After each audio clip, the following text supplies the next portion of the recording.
উচ্চ শিক্ষা, উচ্চ শিক্ষা আপনাদের কাছে যেটা উচ্চ শিক্ষা, আমাদেরটা না। উচ্চ শিক্ষা সন্তানকে বাবা মা থেকে দূরে ঠেলে দিচ্ছে। কেন? বিশাল রিপোর্ট আসছে। কেন হয়? ওই উচ্চ শিক্ষা শিক্ষিত বিদেশ চলে যায়, বাবা মা অসহায়, অথবা গ্রামে রেখে বউকে নিয়ে শহরে থাকে। উচ্চ শিক্ষিত তো তিনি তো এখন অফিসার, তিনি কি অফিসার। আর আমাদের উচ্চ শিক্ষা আমাদেরকে কি বানায় জানেন? আমরা কতটা রেয়ায়ত করি একটা শব্দ দিয়েই বুঝে। আমার মা, আমরা একসাথেই ছিলাম, আমার মা যখন জীবিত ছিলেন আমার বাবার সাথে চলতেন এক বুজুর্গ আল্লাহওয়ালাদের সোহবত পাওয়া, শুধু হাফেজ, বড় ব্যবসায়ী আমার এলাকার। একদিন জুমার পর আমারে এসে বলে, হাসান, আমার তুমি করে বলতেন যেহেতু বাবার সঙ্গী, হাসান তোমার আম্মা কই থাকেন? খেয়াল করেন, হাসান তোমার আম্মা কোথায় থাকেন? তো এটা তো আমার জন্য বড় গর্ব ছিল, আমি আমার মায়ের খেদমত করি, আমার মা আমার কাছে থাকেন। আমি খুব গর্বের সাথেই বলেছি, আমরা 6 ভাই বোন, 3 ভাই 3 বোন, সেখান থেকে মা আমার কাছে থাকেন, এটা তো আমার গর্ব। তো আমি খুব গর্বের সাথে বলেছি, চাচা আম্মা তো আমার কাছে থাকেন। এটা বলার সাথে সাথেই তিনি আমাকে একটা চরমভাবে ধমক দিলেন। হাই, কি বলে আলেম মানুষ, আল্লাহওয়ালাদের সোহবত পাওয়া, তুমি কিভাবে এই কথা বলো? তা আমি বুঝেছি উনি আমার কথাটা বুঝেন নাই। তো আমি আরো বুঝাই বললাম, জি চাচা আম্মা আমার সাথে থাকেন। বলে, আরে বলো কি তুমি? এইভাবে মার, এটার নাম কওলান কারীমা। মা বাবার সম্পর্কে আল্লাহ বলেছেন সম্মানজনক কথা বলতে, এটা সম্মানজনক কথা। তা আমি বুঝছি কোনো একটা গন্ডগোল লেগে গেছে, আমি চুপ হয়ে গেছি। তা আমারে বলতেছেন কি, না না এইভাবে বলবা না, বলবা আমি আম্মার সাথে থাকি। পার্থক্য আছে, আছে পার্থক্য। বানান ভালো করে। যাদেরকে উচ্চ শিক্ষিত বানাচ্ছেন না, আর ফলাফল কি? হাসরের মাঠে বান্দা শয়তানের বিরুদ্ধে অভিযোগ করবে না, কারণ সে তো আল্লাহ জানাইয়া দিছে সে শত্রু। সন্তানের বিরুদ্ধে, শয়তানের বিরুদ্ধে অভিযোগ করবে না আপনার সন্তান, অভিযোগ করবে বাবা মার বিরুদ্ধে। রব্বানা ইন্না আতানা সাদাতানা ওয়া কুবারানা ফাআদাল্লুনা সাবিলা রব্বানা আতিহিম দি'ফাইন মিনাল আযাব ওয়ালআনহুম লা'নান কাবীরা। আল্লাহ আমার বাবা মা, আমার মুরব্বী দিন শিখায় নাই, এক অপরাধ, বদ্দিনই শিখাইছে আরেক অপরাধ।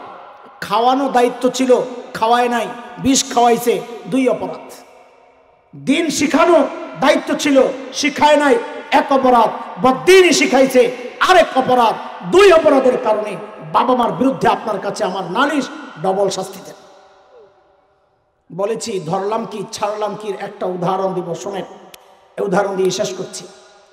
এক এলাকার, গোটা এলাকার মানুষ বোকা, গোটা এলাকার মানুষ বোকা। ওই এলাকার এক ছেলে খেজুর গাছের মাথায় উঠে গেছে। কোথায় বলেন? কোথায়? ইন্না লিল্লাহ, 9টা হয়ে গেছে। খেজুর গাছের মাথায় উঠে নামতে পারে না, কারণ ওঠাটা যত কষ্ট, নামা আরো বেশি কঠিন। এখন ওখানে বসে বসে হাউকাউ করতেছে। এলাকার মানুষও বোকা, বুদ্ধি নাই কিভাবে নামাবে। তো বুদ্ধি করছে, পাশের এলাকা এরা তো চালাক, ওখান থেকে একজন লই আয়। আচ্ছা বলেন, বোকা এলাকার পাশের এলাকা চালাক হলে কত রইব? এমনই তো বোকামি, চালাকিতে, বোকা এলাকার চালাকিতে ওরা যদি নাম্বার পায় 0, তো পাশের এলাকা 0-র পাশের সংখ্যা কত? 10 না 9 না 1? তো ওরা পয়েন্ট পাইলে না, একই পাইব আর কি। বুঝছেন না কথা? তো পাশের থেকে একজনরা আনছে, কিরে ভাই কি হয়েছে? কই যে আমগো এক লোক খেজুর গাছের মাথায় উঠছে, নামতে পারে না। ধুরো মিয়া, এটার লেগে আমার ডাকা লাগে, এটা কোনো ব্যাপার? কারে পারি না দেখে তুমি আনছি, কি করতে হবে এটা কও? কয় লম্বা একটা শক্ত রশি লো। তো লম্বা একটা শক্ত রশি আনছে। এখন কি করা? কোডারে বাঁশের মাথায় লাগায় খেজুর গাছের মাথায় উঠায়া দিস। এখন কি করা? করে বল কোমরের মধ্যে শক্ত করে বাঁধতে। তো কোমরের মধ্যে শক্ত করে বাঁধছে। এখন কি করা?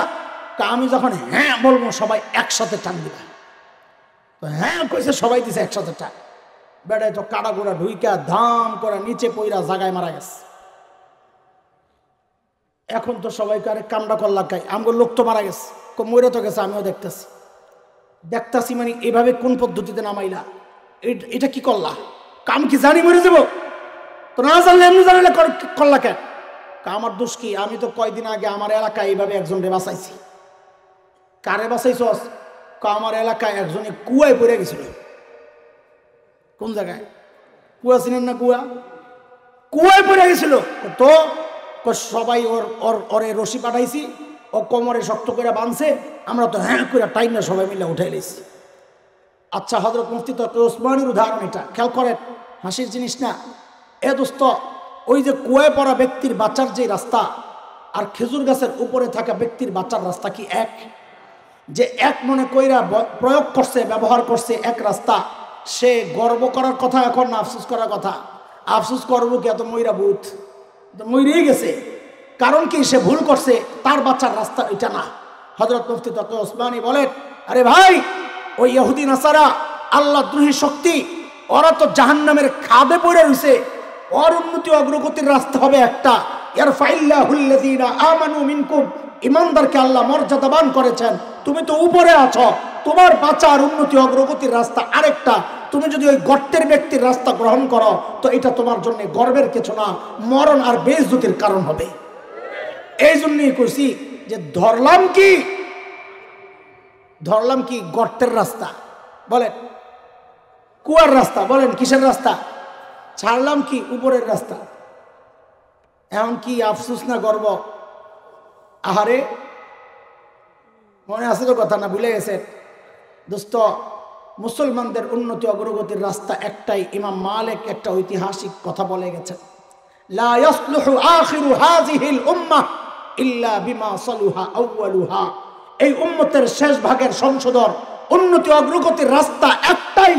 এই উম্মতের শুরুর ভাগ যেই রাস্তা দিয়ে নিজেদের সংশোধন করেছেন, উন্নতি অগ্রগতি করেছেন, সেই রাস্তার নাম হচ্ছে কোরআন আল কারীমের রাস্তা। এই জন্য আজকের এই সম্মেলন থেকে 5টা অঙ্গীকার করে আমরা বিদায় নিব। মানে এখানে নামাজ পড়বো ইনশাআল্লাহ, তারপর বুজুর্গরা আছেন কথা বলবেন। এর আগে 5টা অঙ্গীকার করেন আমার সাথে ইনশাআল্লাহ। বলেন, আমরা সবাই কোরআন শিখব,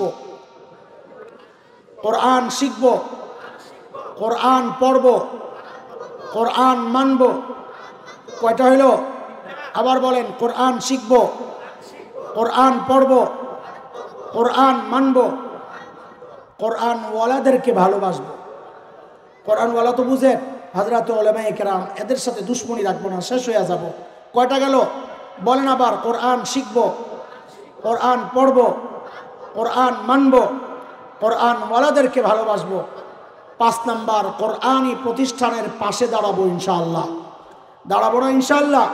মাদ্রাসা যে কোনো সমস্যায় আগায় আসবেন, বিদ্বেষ রেখেন না, ঘৃণা লালন করেন না, তো নিজে শেষ হয়ে যাবেন, দুনিয়াও বরবাদ হবে, আখিরাতও বরবাদ হবে। আল্লাহ তাআলা আমাদের সবাইকে কোরআন ওয়ালা বানায়া দেন, কোরআনের উপর চলনেওয়ালা বানায়া দেন, কোরআন মাননেওয়ালা বানায়া দেন। আমিন আমিন।